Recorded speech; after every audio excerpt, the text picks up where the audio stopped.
introduce our speaker today. It's Leo Lee from Brown University. Leo came from Tsinghua University, where he did his undergraduate work, and then he went to Northwestern, did a lot of beautiful work in helium-3, Superfluidity with these incredibly difficult experiments that take place about below a millicalvin or so, so it's pretty tough stuff. And then went on to Corey Dean's group at Columbia for a postdoc, where he did a sequence of just amazing pieces of work in graphene, among which is making these exciton condensates within graphene bilayer systems, and that's what he'll tell us about today. Yes. Thank you, Ray, for the invitation, and also it's wonderful to be here. So as Ray mentioned, that I'm Leo Lee. I started in Brown University earlier this year. Before that, I spent 5 years in New York working with Corey's lab. So today, I will tell you a little bit about quantum condensate of electron-hole pairs, or excitons, in graphene double layer system. Here's the outline of the talk. I'm going to first start by introduce the concept of why we want to study electrons in the flat band, which is the 2D material, and its van der Waals heterostructure. And then I'll go into the quantum condensate of electron-hole pairs. I'll talk about its quantum transport behavior, and this recent work that we did with collaboration with Philip's group, studying the BEC to BCS crossover region. And then if I have time, I'll tell you a little bit about the freezing of exciton flow and also emerging anisotropy in the system. I should mention that both of these work are new. This one came out last week. So hopefully I have time to get to these most exciting subject. If you have questions, I will prefer that you ask them at the end. But I don't know how things work here. If you decide to ask them anyway, I think it will be fine as well. So electron in the flatland, why do we even study 2D? Why do we care, right?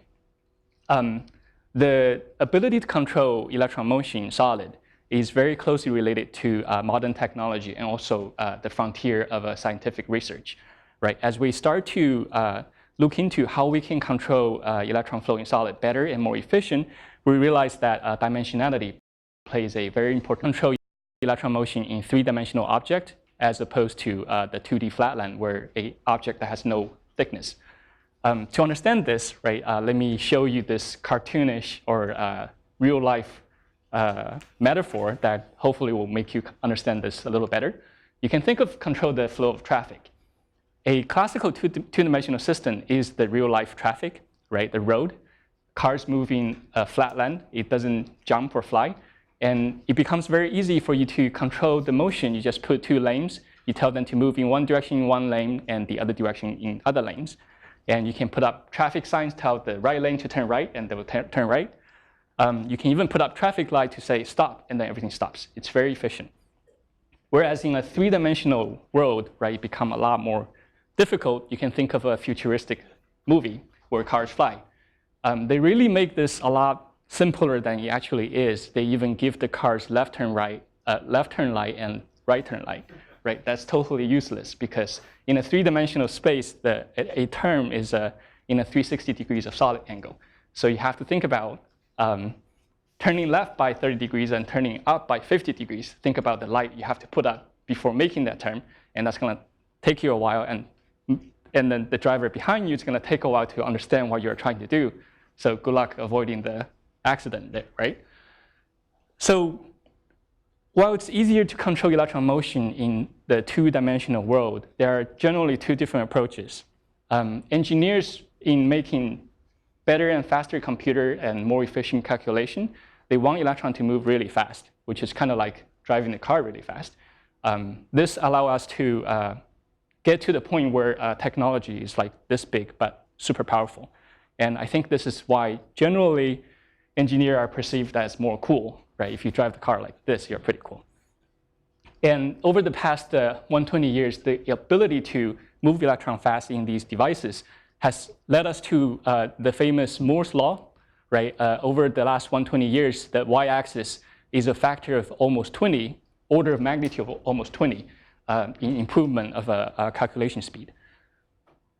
So a different approach is physics. we usually prefer the cars to slow down completely so that electrons can have the chance to interact with each other and the correlation physics comes out. And most of you know that when traffic stops, right, the driver is like this. And so this metaphor also goes to physics. Physicists all go through this stage of frustration. I'm sure lots of students here know this, and I still remember this very freshly as I was a postdoc very recently. But through this all, confining electron to a 2D surface and then allow them to stop and then interact with each other, you also get really beautiful physics. This is a charge density wave on the surface of a topological insulator, and this is fractional quantum Hall effect on in the monolayer graphene. I'm not going to talk about any of these systems, despite that I'm just showing them because the picture is very pretty. But I am going to talk about some correlation physics in the material platform of 2D material. I'm sure most of you know by now that this all started with the Scotch tape method almost more than 15 years ago, right? You put graphite on a Scotch tape and then you double it a few times. Every time the graphite becomes a factor of 2 thinner, more or less. And after a while, you get a monolayer or one atomic layer of graphene that you can see under optical microscope. And this led to a Nobel Prize almost 10 years ago. It's been quite a while, and this field has developed, right? Nowadays, we have more than graphene. We have a large family of 2D material that cover a large range of physical properties. We have graphene, that's a semi-metal. We have hexagonal boron nitride, which is really the magical component of any 2D material research. It's a white graphene, or it's an insulator. And there's a large family of TMDC material that goes from semiconductor to superconductor to magnets and topological material. And most importantly, having this, and we developed this technique, van der Waals assembly technique. This is a transfer station we assembled at home at Brown University. Basically allow you to use the microscope to see the 2D material and use this manipulator to pick up one layer at a time and put it on top of other layers, right? And you have all these component material to choose from. And it's like playing Lego, literally. You put one layer on top of the other, and then you can do this. There's no limit to how many times you can do this. And the result is that with this capability, we can do sandwich material like this, a structure where graphene or 2D material is heavily protected from the outside world. Numerous new physical structure that doesn't exist in a single layer or in bulk systems. And one of these phenomena I'm going to talk to you about is the condensate of electron-hole pairs in graphene double layer. It's also in the quantum Hall effect regime. Let me first tell you quickly how this works, what's the quantum transport behavior of this system. So imagine that you have two graphene layers that's really close to each other, and then you tune, in the quantum Hall effect regime, you have lambda level, where electron orbit around a fermion lambda orbital state. And when you tune both layers to be half-filling, right? For example, here there are 6 lambda orbital states, and we fill them with 3 electrons. So each layer is a half-filling. Because half-filled lambda level is electron-hole symmetric, right? You can think of the charge carrier as electron, or you can think of them as holes. In this case, the electron and hole across the 2 layers will attract with each other through Coulomb interaction, and then that will bind them to form these tightly bound pairs that are called exciton. They're basically composite boson because there are 2 fermions in each exciton. So that after that, everything is following Bose-Einstein condensate theory. At low enough temperature, when you have high enough density of exciton, you will get a Bose-Einstein condensate.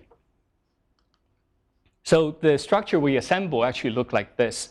The core structure has 2 graphene layers separated by a very thin crystal of boron nitride. Because boron nitride is such a wonderful insulator, you can make the structure, make the barrier as thin as 2 nanometers without having to worry about tunneling. So without tunneling, the electron-hole pair remain robust, right? They don't tunnel. Let's first take a look in this double hole bar geometry when you have a exciton condensate phase. Studying exciton has been, we have a very long history of studying excitonic physics. But in bulk material, there's a major challenge, which is that when electron and hole combine to form exciton, it is overall charge neutral. So when you try to do electrical measurement, when you flow current, exciton is not going to feel any net force, right? It's not going to flow. So the excitonic state is insulating, which means that you cannot study it with the transport measurement. However, having the double layer structure and having electrical contact to each layer independently allow you an array of different measurement geometry. For example, this is a counterflow measurement geometry. We flow current on the top layer from the left to right, and just loop it around and flow current from right to left on the bottom layer. You can see that in this, if you have exciton state, the hole on the bottom layer will flow from right to left, and the electron on the top layer will also flow from right to left. So in this geometry, even though exciton is overall charge neutral, we can couple to one half of it independently, and through this counterflow measurement, we are effectively studying the dynamic of exciton flow in this superfluid phase. So it should behave like a superconductor. Alternatively, we can do a Coulomb drag measurement where we only flow current from the top layer.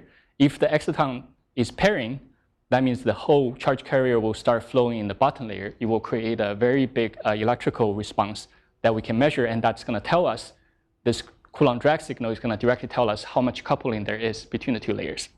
And of course, you can always do parallel flow measurement, where you flow current in the same direction across two layers, and the exciton state will appear insulating in this geometry. So let me show you a little bit of data. So in filling fraction, exciton is a superfluid phase. It has zero resistance. It's dissipationless. This tells us that we have a superfluid. And then the transverse resistance, or the Hall resistance on either layer, is also zero.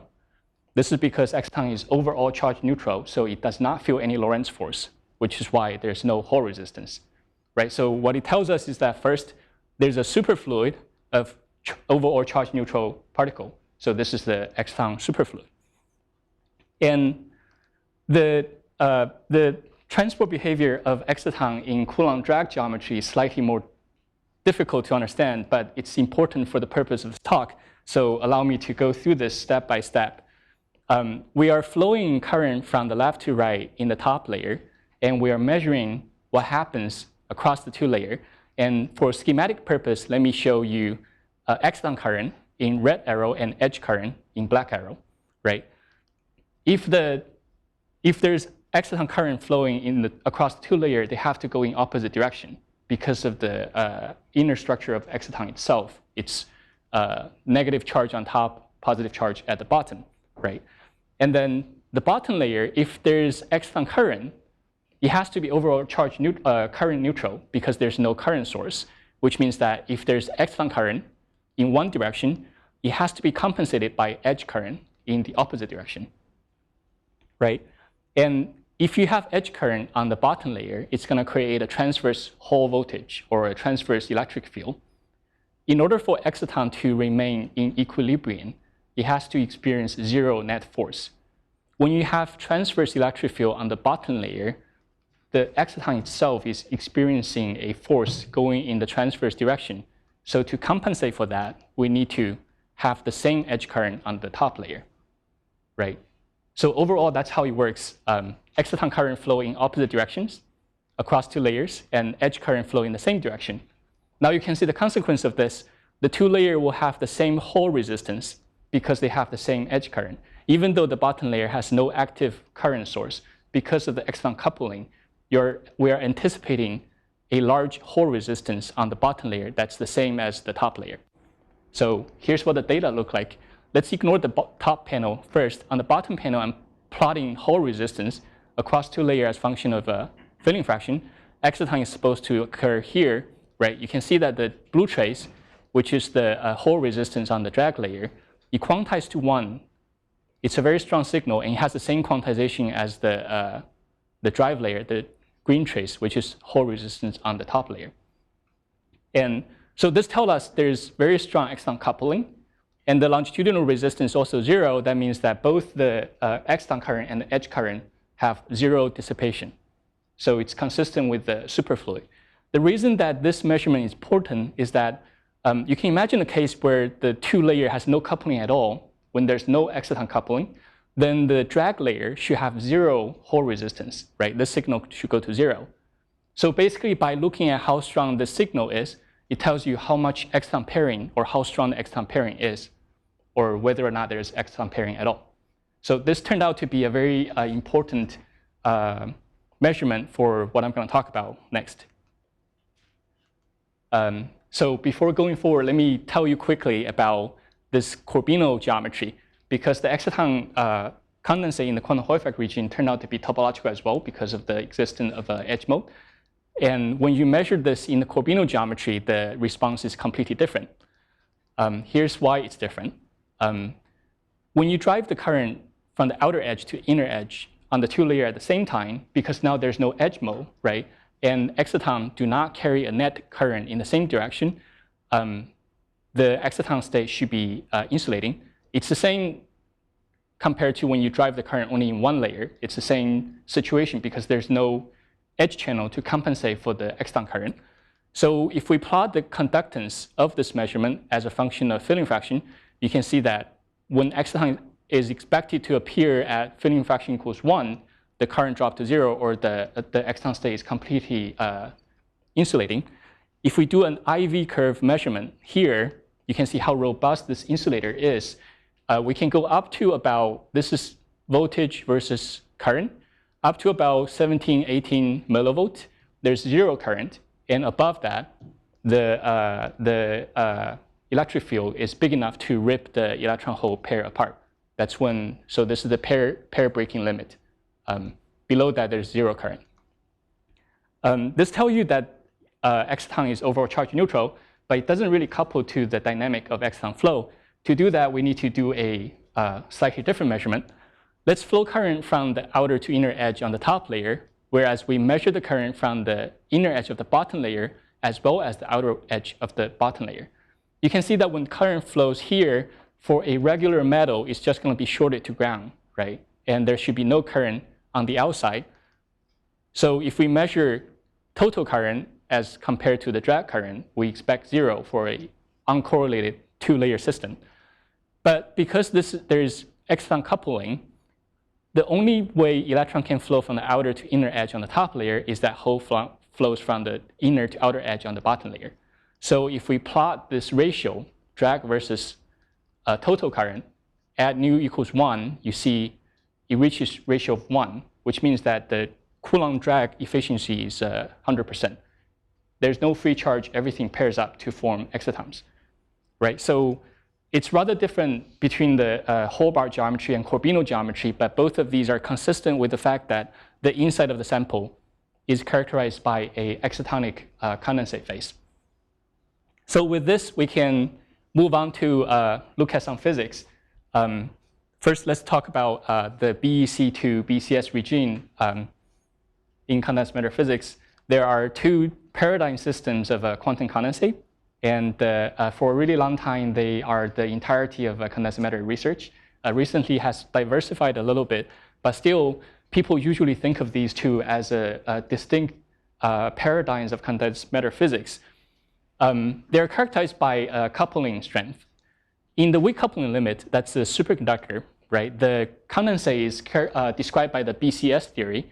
Basically, how it works is that the pairing between fermions are so weak that you first get a Fermi surface of such fermion, and the weak interaction introduce pairing between fermion on the two sides of the Fermi surface. Now this is in the K space, right? Forms Cooper pair. And then the strong coupling limit is superfluid. When the pairing between fermions are so strong, they're directly bound pairs. And recently, people start to try to create a theory that can unify these two different paradigms of condensed matter physics. And the theory goes as such. They speculate if there is a fermionic system where pairing strength can be tuned continuously, then you can go from BEC type of condensate in the strong coupling limit to BCS type of condensate in the weak coupling limit. And the difference between these two types of condensate, it appears that is in the behavior above TC, above the superconducting transition temperature. In the strong coupling limit, there's a TC, but because pairing is so strong, pairing occurs above TC as well. It's just that the pairs do not have coherence. Whereas in the BCS limit, the Cooper pair and superconductivity appear at the same temperature, which means above the TC, there's a normal Fermi surface, but without any pair. So that's what goes into this phase diagram. There are two different temperatures.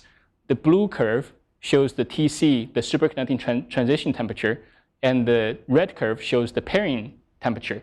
So in the strong coupling limit, there's only one transition. There's a superconducting transition, and above there, you have all the pair without correlation. Whereas in the weak coupling limit, there's also only one transition. Above the transition, there's Fermi liquid without pairing, without superconductivity. And the interesting thing happens in between where there might be two different transitions.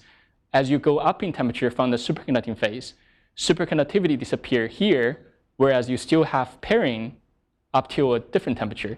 And they propose that this might be how you explain the pseudo-gap phase in high TC cuprate materials.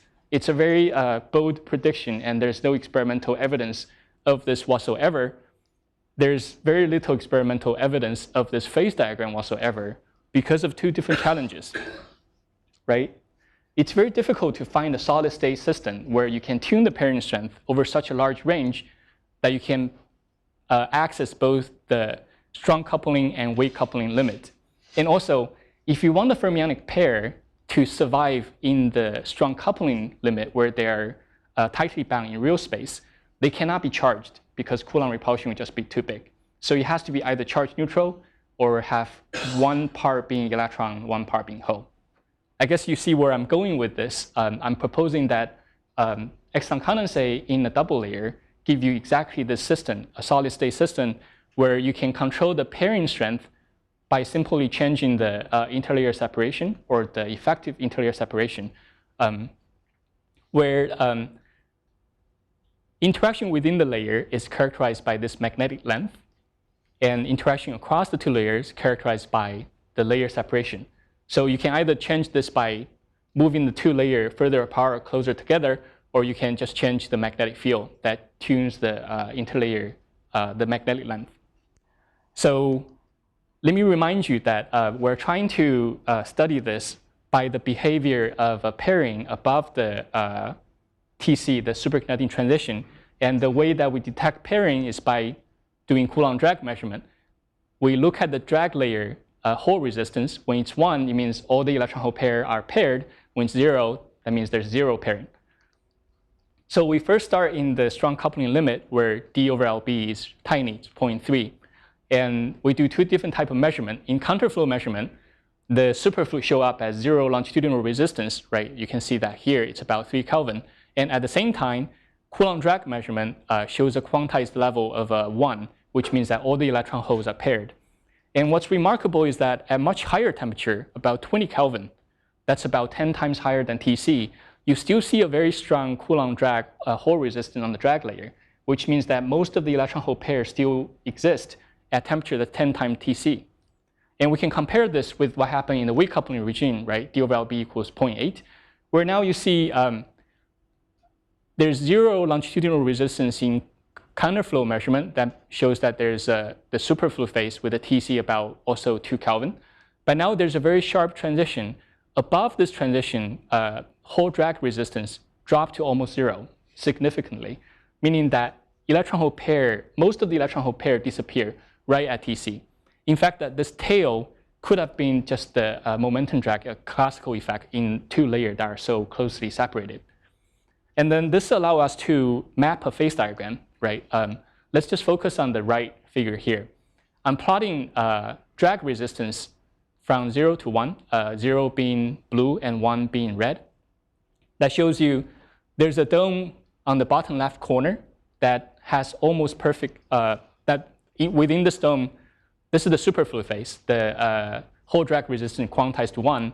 And then there's another trace here. Let's define that as the pairing threshold, where 10% of electron hole are more or less paired.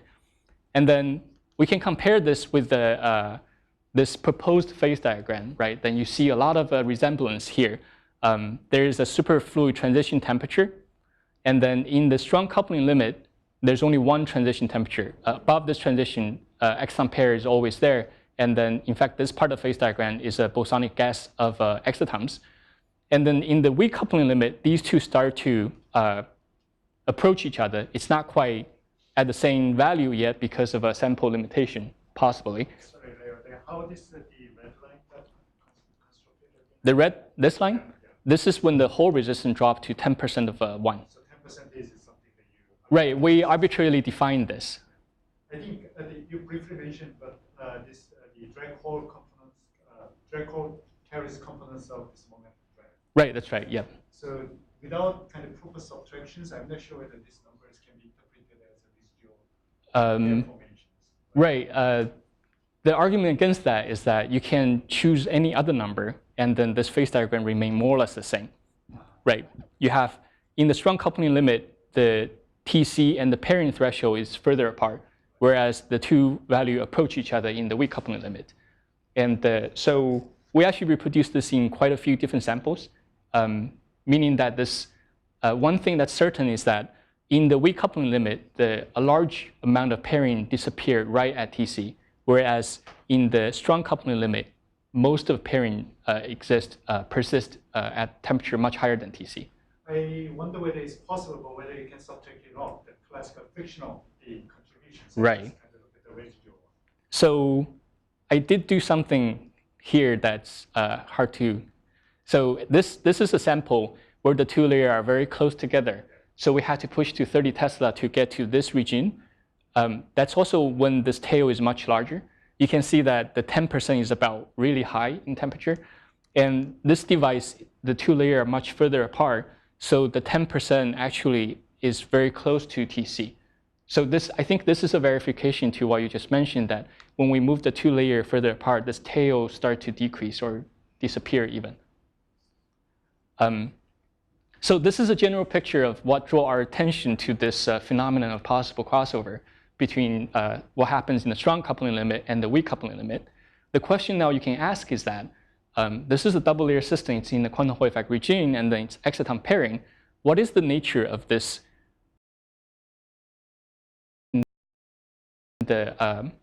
weak coupling?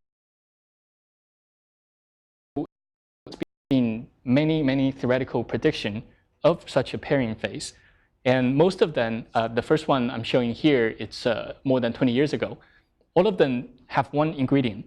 You first, at half field lambda level, you have a Fermi surface of a two-flux composite fermion. And then when you have two copies of this composite Fermi surface, small attractive interaction across the two layers will give you a pairing instability. And that's the ingredient that gives you this condensate phase in the weak coupling regime. And if composite fermion plays an important role here, then we can try to study the behavior of two flux composite fermion in the double layer system and try to infer what happens at half filling, right? And the way to do that is to, so this is a monolayer graphene conductance measurement in the quantum Hall effect regime between 0 and 1 filling. This is just to show that all these composite fermion fractional state, they converge at half filling, and this is supposed to be the composite Fermi surface. So there's a very well-defined hierarchy here that allow us to extract away from half filling to see what happens at half filling, right? So now we have a double layer system, and we want to move away from half filling while still studying the exciton pairing. The way to do that is to introduce density imbalance across the two layers. And how this works is fairly simple, because the picture we described earlier is when two layers are at half filling and then electron-hole pairing occurs, that gives you the exciton condensate. When you move one electron from the top to bottom layer, right, you introduce density imbalance. But in this picture, the exciton condensate remains robust. And in fact, this is one of the measurements of a parallel flow. At total filling equals -1, this is the exciton condensate phase. As you can see, this is the balance case that we talked about up to this point. And you can introduce density imbalance up to the extreme limit, where at this corner, one layer is filling fraction 1, the other layer is 0. So one layer is completely filled, the other one is empty. And this dimension allows us extra tunability. So what is the colored scale? Oh, right, sorry, forgot to mention that. Black means insulating, 0 conductance, and white means highly conductive. So, and this is parallel flow measurement, right? So exciton condensate is supposed to be insulating. So this vertical black line here means that there is a fully insulating state at nu total equals -1 that's robust against extremely large density imbalance. Right, I totally forgot to mention that and forgot to put the color bar there. So with this, this is small, the strong coupling limit, right? Now we want to go to the weak coupling limit, where the composite Fermi surface might play a role. And what it looks like is here. Right now I'm doing counterflow measurement. Again, the color scale goes as the white color means it's highly conductive, and the black and blue color means it's insulating, right? And this is D over LB equals 1, so it's in the weak coupling limit. As you can see now, composite fermion plays an important role. There are these single layer fractional quantum Hall effect state. This is 1/3 in the top layer, 2/3 in the top layer, 1/3 in the bottom layer, and 2/3 in the bottom layer. So away from exciton condensate phase, single layer fractional quantum Hall effect dominates, whereas along nu equals 1, you see 3 pockets of highly conductive state. These are actually the exciton condensate. They are highly conductive because it's a superfluid phase in counterflow measurement. And schematically, they look like this, right? There are this green area where composite fermion dominates, and then you have a pocket of exciton condensate that shows up as increased conductance in counterflow measurement. And now the question is that, is this the same exciton condensate compared to these highly conductive state outside of the region of two flux composite fermion? And to tell that, we just do temperature dependence, right? We take a line cut along this line, and then we measure the counterflow conductance as function of temperature. And the insulating state here is 1/3 and 2/3 across the 2 layers. Or this is 1/3 plus 2/3, this is 2/3 plus 1/3. You can even see the 2/5 and the 3/5. And one distinction you can see is that around equal density line or zero density imbalance, there's a very sharp transition, similar to what we discussed earlier. The pairing disappear right above the superfluid transition, whereas outside of the 2-flux regime, where there's no 2-flux composite fermion, it looks very much like the strong coupling regime, where the pairing persists to much higher temperature compared to exciton condensate transition. And while we're at this, let me also point out that outside of here, there's something even more interesting happening. There's exciton pairing at high temperature, but it becomes fully insulating at low temperature. I'll come back to this in the next section. So to give you more comparison, we can do the same line cut, temperature dependence, in the strong coupling and weak coupling regime. Right? In the strong coupling regime, there's almost no difference as you density imbalance. It's always the same electron-hole pair, and it's always in the strong coupling regime, so that there's a very smooth temperature dependence. Whereas in this weak coupling regime, when there's no composite fermion, it's similar to the strong coupling regime, where the exciton pairing persists to high temperature, and within the 2-flux composite fermion regime, there's a very sharp transition. So it looks like 2-flux composite fermion plays an important role. Whenever single layer fractional quantum Hall effect appears, what happens near equal density line, what happens when both layers are described by a composite Fermi surface, give you a BCS-like behavior. And we can even do a comparison of this temperature trace and that temperature trace, right? So this is temperature measuring parallel flow measurement. Blue means it's insulating under parallel flow, so there's an exciton phase. And then the bottom axis, we're changing D over LB, so we're changing the pairing strength. In the strong coupling limit, there is a dome of exciton phase, and then it becomes weaker and stronger again. It's a crossover or phase transition, depends on how you dice it. We actually do not know, but there's something changing at a certain value of a pairing strength that give you two distinct phase diagram. Whereas when you go to large density imbalance, right, composite fermion do not play a role anymore. It looks like exciton condensate is always robust, and you always look like a BEC condensate. So this is where I'm going to stop talking about this. In this talk, we have a little more extra indirect evidence to indicate that 2-flux composite fermion is correlated with this weak coupling type of behavior. Although, in order to figure this out, exactly what is the nature of this weak coupling, the phase in the weak coupling regime, I think that Bert will have to do more work, hopefully. So with this, let me go to the next topic. I think I'm doing time. Yep. Freezing of the exciton flow. So when you have a double layer system, right, and the ground state it's described by electron-hole pairing, this exciton is a overall charge neutral. So between the two excitons, there's very little Coulomb interaction of the 0th order. The interaction comes in dipole terms. The electron-hole interact, the electron-hole interact, right? Which means that if you go to the limit where the layer separation is much larger compared to the interparticle separation, the dipolar interaction will dominate. And this is when you might be able to see effect of interaction between excitons. So that's what we're going to do. We're going to look at what happens in large d over LB limit. So in parallel flow measurement, this is the diagram in d over LB equals 1.09, which is a sort of small limit.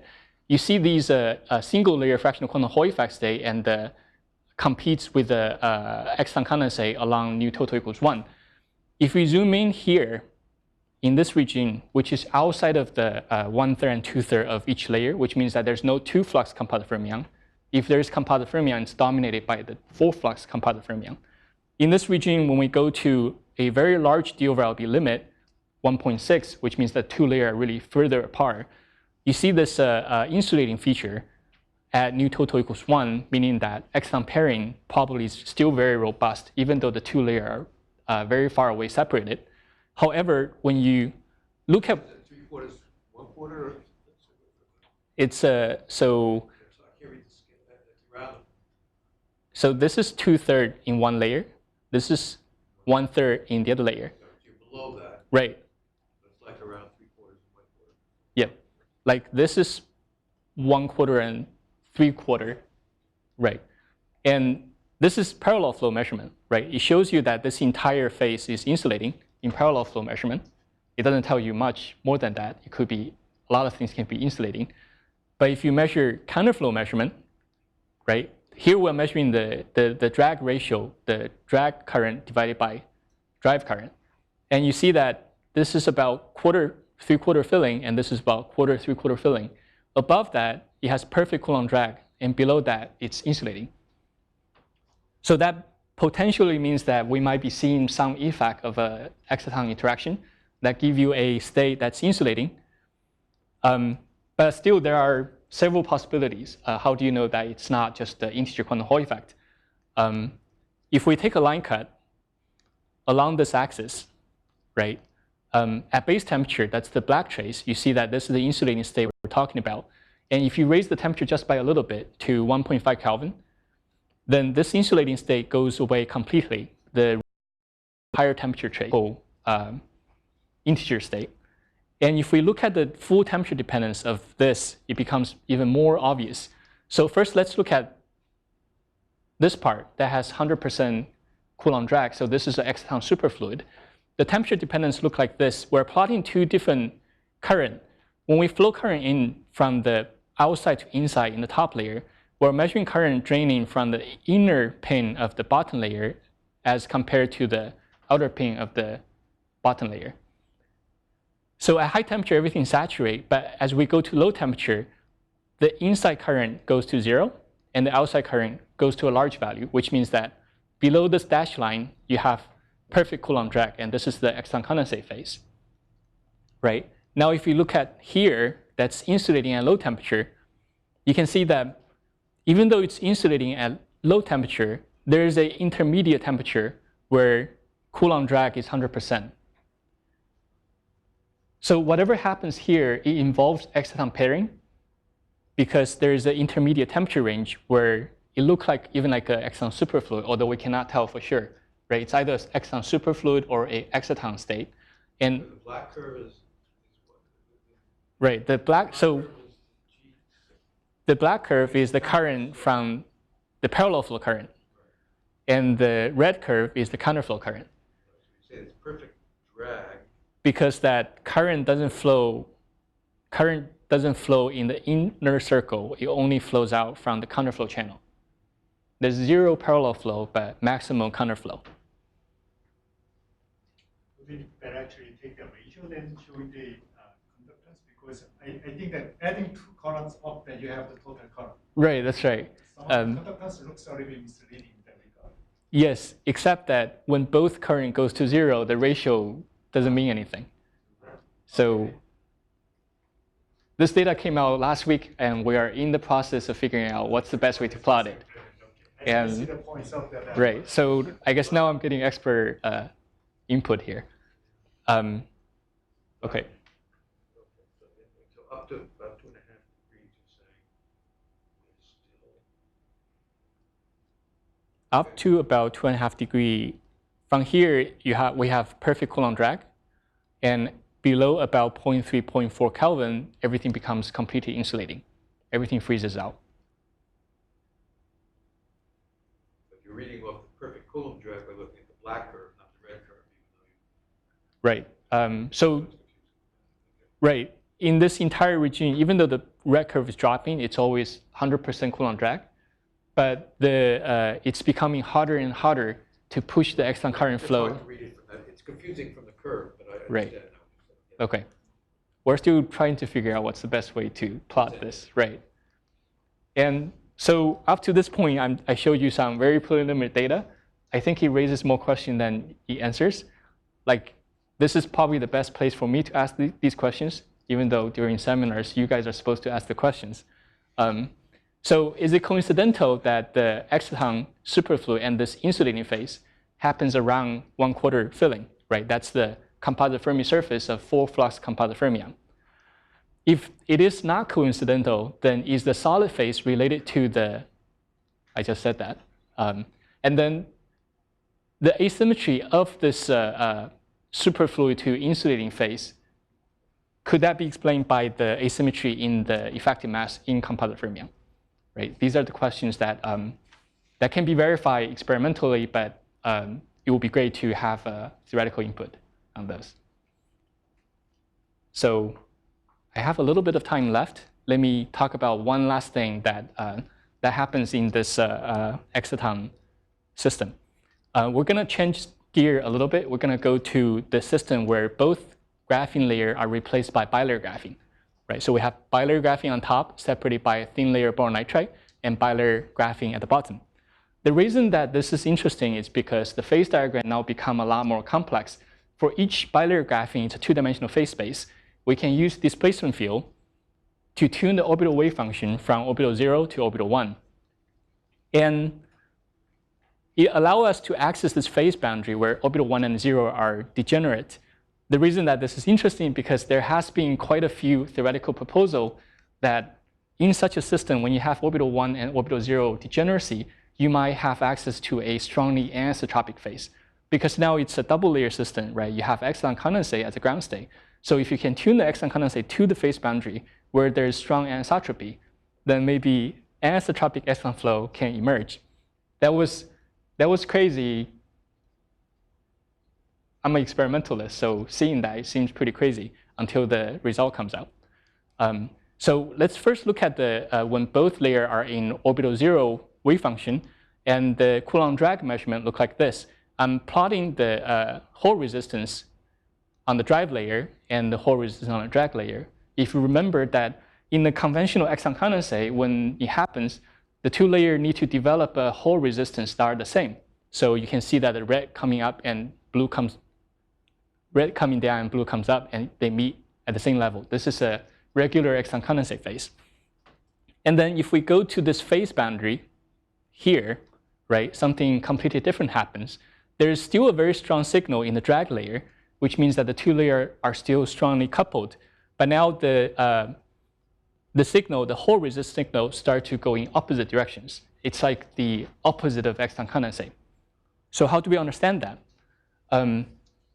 So the reason that, as I mentioned earlier, the reason that in the exciton condensate, the 2 layers has to have the same Hall resistance is so that the electric field across the 2 layers are identical, so the exciton can remain in equilibrium, so it doesn't collapse.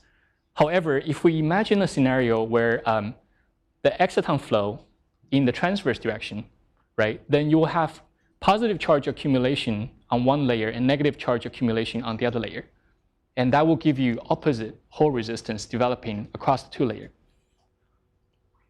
And then the speculation then combining experiment and the theory is that if somehow we have a highly anisotropic phase, highly anisotropic exciton condensate, when you flow the current along the preferred direction, then you do the whole resistance measurement is similar to exciton condensate. Whereas if you flow the current in the direction that's dominantly perpendicular to the EZ axis, then excitons start to flow in the transverse direction, and that's going to give you a whole resistance that go in opposite directions. This hypothesis is very easy to check, right? You just do measurement in this direction compared to that direction, and that's exactly what we did. We first flow current in the sample in this direction, and then the whole resistance in the two layers seem to go in opposite directions. And the same sample, we just changed the current flow direction by 90 degrees, and then now it appears to be a regular exciton condensate. And because that when you flow current in the direction that's perpendicular stripe, it's highly unstable. Yeah. Sorry for the orientation. What are the green stripes? I mean, right. It's a great question that I don't know the answer to. So the theory predicts that there will be strong anisotropy, but the theory does when one of the layers tune to the orbital 1 to 0 degeneracy. So in bilayer graphene, there's this phase diagram where you can tune the perpendicular. Now we're talking about a single layer. Right. When one of the layer, right. When one of the layers is at the phase transition between orbital 0 and 1, the double layers start to show this type of Coulomb drag behavior, where it's the opposite of exciton condensate. And the prediction is that this is happening because some kind of stripes are forming. Yep. But why the stripes are forming, you're not telling us. Is that right? I didn't make that prediction. That's why I'm not telling you. Is it like the force of the phase transition, some sort of coexistence of the two different phases, and then form any structures like that? I'm not sure that's how it works, but I also don't understand the detail of the. So this is. Do you know anything about the dimensions of the stripes? How wide are they? Or? No, I don't. I don't think theory is that detailed yet. But I'm just reporting that when this happens, there's a strongly anisotropic exciton flow happening in the system. And let me see. Yep. But only exciton flow, not in the charge flow, though? Supposedly that we don't need even excitons, the bilayers and the tuning there. Right. Measure the conductivity and anisotropy, one should be able to measure similarly, isn't it? In a single layer. Yeah. It's kind of one layer of the bonus-like bilayer graph. Right, right. I think that's the same thing, right? If you, yeah. So in this measurement, you're saying that if you just measure one layer, then this layer will be a peak in one direction, and you will be a dip in the other direction, like right? Because that in the double layer system, you actually cannot do a single layer measurement. You can measure a single layer, but it's always dragging the other layer along. So no matter what you do, this happens at the same time. What we have not do is a parallel flow measurement, but that becomes a lot more demanding on the device structure to have a perfect. And also, anisotropy in both of the layers doesn't necessarily need to be the same direction, I guess, because it's probably formed some sort of. Yeah. It doesn't allow you to crystallograph directions, for example. Right, right. Right. Although that's it's going to be a little even harder to explain why you form two different. Right. What we're going to do, so we're going back next week, and what we're going to do is test parallel field dependence to see if we can use parallel magnetic field to tune the direction of the anisotropy. And just one more piece of information, and this anomalous Coulomb drag behavior is very sensitive to current bias. So as you try to force a current perpendicular to the stripe direction, it's very easy to destroy the stripe completely. As you can see that at about 5 to 10 nanoamp, this anomalous drag is completely destroyed. Above 20 nanoamp, the sample transport behavior becomes completely isotropic again. So yes, with that, I'll just I'll skip the summary slides and instead just quickly show you that we have built a nano-electronic lab at Brown. We have a base temperature of 7 millikelvin and magnetic field of 14 Tesla, with the capability of fabricating these wonderful device that we have access to the physics that I just showed you.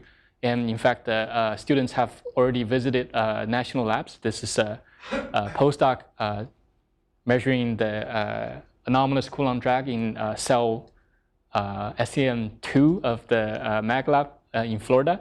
And this is a grad student trying to study the behavior of electron flow with the presence with the microwave radiation in Sandia National Lab.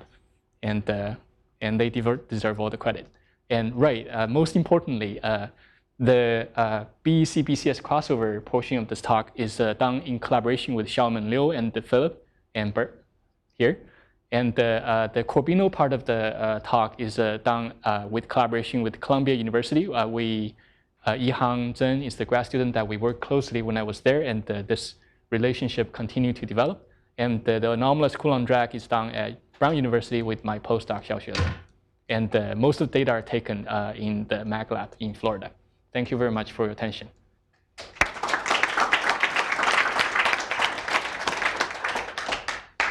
So, more questions for Leo? You sort of explored this regime of high D over L. Right. The graphene lets you go into this totally opposite regime that you can't do in the semiconductor system. You can go into really, really small D over LB. Does anything happen there that's... A small D over LB? Yeah, so it's just super strong coupling. Yeah. Right.